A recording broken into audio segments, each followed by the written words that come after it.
2025 hakkab kohe läbi saama ja sellest tulenevalt ma mõtlesin, et üks selline hea teema, millest rääkida võiks olla siis eesmärkide seadmine, sest nagu ikka väga paljud inimesed vaatavad aasta lõpus alati peale sellele kõigele, mis sai tehtud, veel rohkem sellele, mis jäi tegemata ja mõeldakse, mida siis teha uuel aastal.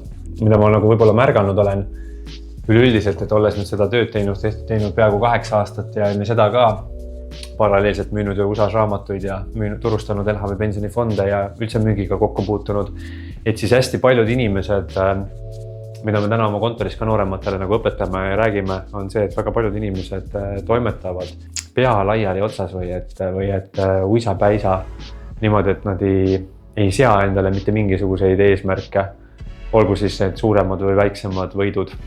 Et meid on maast madalast alati õpetatud, pane endale paika alati need suured eesmärgid, väiksed eesmärgid, aga kui me mõtleme nagu eesmärkide seadmisele, vision boardile kui sellisele, et siis neid variante, mida inimesed kasutavad, on väga palju erinevaid, et sa peadki vaatama, mis sulle töötab.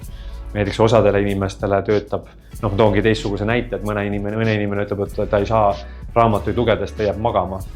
Siis see inimene võib-olla peaks siis kuulama audiobukke, on ju. Et nagu inimesed on hästi erinevad ja samamoodi on ka vision board'i tegemine, et kellele sobib see suurelt seina peale panduna, et see motiveerib teda, kellele see sobib näiteks arvutis taustapildina panduna, ma ei tea, kellel on telefoni taustapilt, et sa lihtsalt peaksid seda, mis selle point on see, et sa näeksid seda kogu aeg ja kellele siis üleüldiselt meeldib lihtsalt üles kirjutada, et on üks raamat Start with Why. See on nagu üks raamat, mida ma kindlasti soovitan läbi lugeda, et sa üleüldiselt mõistaksid, et miks sa midagi teed, miks miski sind motiveerib, lihtsalt mõelda, et panen nüüd eesmärgiks endale, et ma tahaks järgmine aasta, ma ei tea, osta uue auto. Miks? Miks sa teed? Et sul nagu eesmärgid peaksid olema nagu ka mõõdetavad, täpsed, võimalikult väikseks aetud, et see on nüüd eraldi siuke asi, guugeldage selline asi nagu smart goals. Aga ma toon paar enda pealt ka nagu paar näidet ka, et mitte liiga spetsiifiliseks võib-olla minna, et kuidas mina siis natukene oma mingid eesmärke sean, sest minul on tegelikult eesmärgid, sellised suuremad eesmärgid on juba pikaajalised, et mina ei mõtle ainult aasta lõikes, ma mõtlen 5 aasta lõikes, ehk mina kutsun seda keskpikaks ja pikk on minu jaoks 10 aastat ja lühike minu jaoks aasta. Et mina ei opereeri oma igapäeva toimetamistes, kontori juhtimises, maakleriametis, isana, abikaasana, ma ei mõtle niipidi, et mida ma tahan ainult 1 aastaga saavutada, ma ikka visualiseerin, kuhu ma tahan jõuda pikemalt. Mis selle point üleüldiselt on see, et kui sul eesmärk on paika pandud, siis sa nagu tead, mis selle eesmärgi suunas minna. Et kui sa jooksed maratoni, siis sa ei mõtle seda, et ma siin 3. kilomeetril ja ma ei tea, pistab natukene, eks ole, et ma pean veel 39 kilomeetrit jooksma. Et sa nagu toimetadki checkpointi kaupa, et näiteks triatloni mina ei ole teinud, aga see on üks mu eesmärkidest ka tegelikult. Et triatlonis on ju ka samamoodi, et kõigepealt sa alustad ujumisega, siis sul on hea see, et linnuki kirjas, ma olen nüüd ujumise ära teinud, step by step sa teda teedki ja siis sa saadki nagu neid eesmärke hakata linnukesi maha tõmbama. Ma toon paar näidet eesmärkidest, mida sa võiksid näiteks vision board'ile panna, et on inimesi, kes prindivad need pildid lihtsalt välja kuskilt Pinterestist või Google'ist. Ma tahaks endale uut autot, sa paned selle pildi ja sina tead, mida see tähendab. Tuleb sul sõber või pereliige või abikaasa, tuleb, vaatab sellele, tema ei saa võib-olla aru, et mingi Ferrari, et aga see ongi lihtsalt sinu see eesmärk või mõte, mida sa teha tahad. Natukene ebaõnne ka. Selline peaks siis olema üks välja prinditud reisipilt. Siin on tegelikult rand ja liiv ja päikseloojang ja palmid. Ehk siis, kui sa tahad reisida või tahad rohkem reisida, et pane siis endale näiteks reisipilt. Kui sa tahad näiteks õnnelikumas suhtes olla või üldse suhtes olla, siis hea pilt on näiteks mingi õnnelik paarikene. Või näiteks tahad tervislikumalt toituda.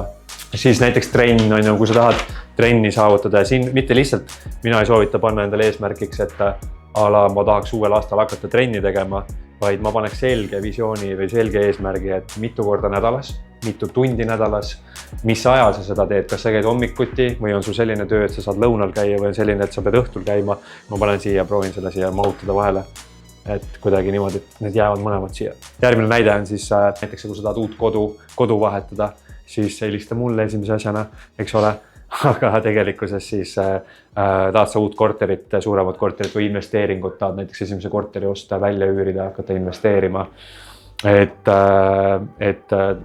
ma arvan, et kui sa oled nagu vaimusilmis kogu aeg mõelnud, et tahaks, siis see tahaks või üldse see tingiv kõneviis üldiselt ei ole tegelikult elus väga hea. Tahaks, peaks, vaataks, läheks, tee ära nagu. Et kui sa tahad kodu vahetada, hakka pihta kuskilt. Et ma panen selle praegu siia ja ei saa me üle ega ümber rahast. Et ChatGPT muidugi ei tea, mis värvi 50 eurone on, eks ole. Siin on üldse 50 ja 550, aga nagu raha mõttes, et siis see võiks olla sul nagu visioon, et võib-olla ma tahaks siis hakata investeerima kas või näiteks. Mõned mõtlevad, et mul ei ole nii palju raha, et hakata investeerima, et ma ei saa ju aktsiaid osta, et aktsiate ostmiseks on sul vaja, ma ei tea, siin 1000 või 5000 või 10 000 eurot. Ka, et sa saad kas või reaalselt 10 või 20 või 100 euri kaupa tänapäeval investeerima hakata. Ja siin on ka nagu asi, mida ma inimesena näen, on see, et ma ei saa investeerida, mul ei ole nii palju raha või nii palju kapitali. Noh, hakka pihta lihtsalt kuskilt, et sa ei pea kohe investeerima 5000 või 10 000 või 100 000. Et sa need inimesed ka, kes investeerivad 10 000 täna, alustasid võib-olla 20 eurost kunagi. Et aga point on lihtsalt regulaarselt pihta hakata, tekitada endale see harjumus. Et kui me räägime trennist, siis tavaliselt räägitakse, et inimesel tekib harjumus 21 päevaga. Kõik teavad ju seda nalja, et jõusaalid on alati umbes esimesed 2 nädalat aasta alguses. Et inimesed ei pane selgeid eesmärke paika ja siis neil on see tuhhi või seda motivatsiooni on esialgu. Ja see motivatsioon vaikselt hakkab langema, sest kohe ei nähta tulemusi. Meil on täna tegelikkuses, meie ajusse on automaatselt genereeritud progressimine, asjade edasi lükkamine. Et raamatumüügis meile õpetati, et sul on kogu aeg Mr. Mediocrity kaasas sinuga. Ja Mr. Mediocrity ehk siis keskpärasus räägib sulle kogu aeg seda, et sul ei ole vaja seda, sul ei ole vaja investeerida, sul ei ole passiivset sissetulekut vaja, sul ei ole vaja tervislikult toituda. Kui oma eesmärkidest nagu räägin, et kuidas mina nagu neid mõtlen või kirja panen, ma ei ole ainult maakler, ma ei ole ainult kontoriomanik, ma olen ka abikaasa. Mida ma abikaasana saavutada tahan? Siis ma olen ka isa. Et mida ma isana saavutada tahan, kuhu ma tahan siis kogu oma perega reisida. Ja siis sa mõtled, et mida sa nagu lapsele nagu tahad, et tahad lapsega minna näiteks nädalas korra ujuma, sa tahad minna mänguväljakul, et ma luban, et ma käin 3 korda nädalas lapsega mänguväljakul, ma luban, et ma teen mingi päeval, ma teen vähem tööd, selleks, et võtta seda vaba aega, et olla koos oma siis lapsega või lastega. Mida mina tunnen, mis minul võib olla nagu täna kõige nõrgem pool on see, et sa lõikadki nurki natukene toitumisest. Ei ole hullu, võtan sealt mööda minnes sealt mingi räpi kuskilt Circle K-st, on ju. Siis sa ei jõua enam trenni, sest mul on vaja mingi kliendipäevasi teha, mul on vaja näitamisi teha. Siis ei ole enam nii palju kvaliteet aega, sest et kurat, mul on nii palju objekte sees, mul on vaja lapsega vaja aega veeta, mul on vaja see objekt on vaja ruttu ära sisestada, ma lubasin, ma sain pildid kätte, ma pean selle objekti üles panema. Mul on vaja mingi kataloogid teha, mul on vaja mingeid asju teha, ma pean mingi selle postituse ära tegema, ma pean selle maakleritele koolituse ette valmistama. Ja millest see arvelt see tuleb?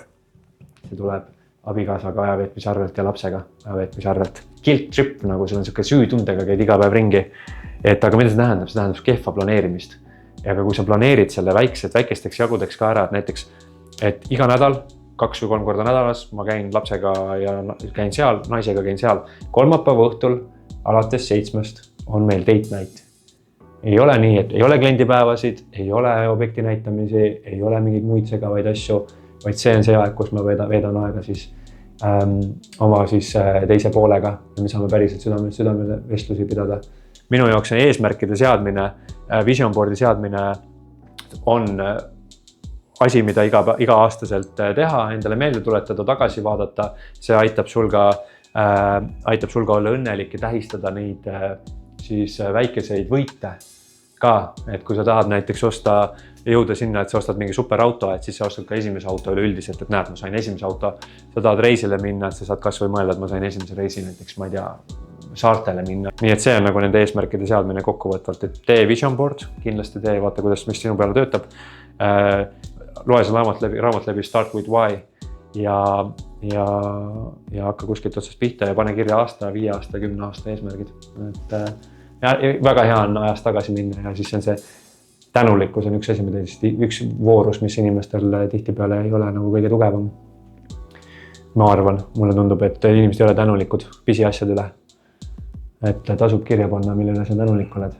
Ja vision board'i vaatamine aitab sulle alati mõelda, et nägid, tahtsin osta see aasta 1 korteri, aga näed, läks see nii hästi, tõstsin kohe 2 korterit. Tahtsin hakata Ironmani see aasta tegema, aga näed, tegin see aasta isegi Ironmani ja jõudsin golfi ka regulaarselt mängima. Vot, selline on see, kust otsast pihta hakata kuskilt ja vaadata, kuidas toimib ja süsteemi saab alati paremaks teha, aga lihtsalt tuleb alustada, mitte procrastinate ida.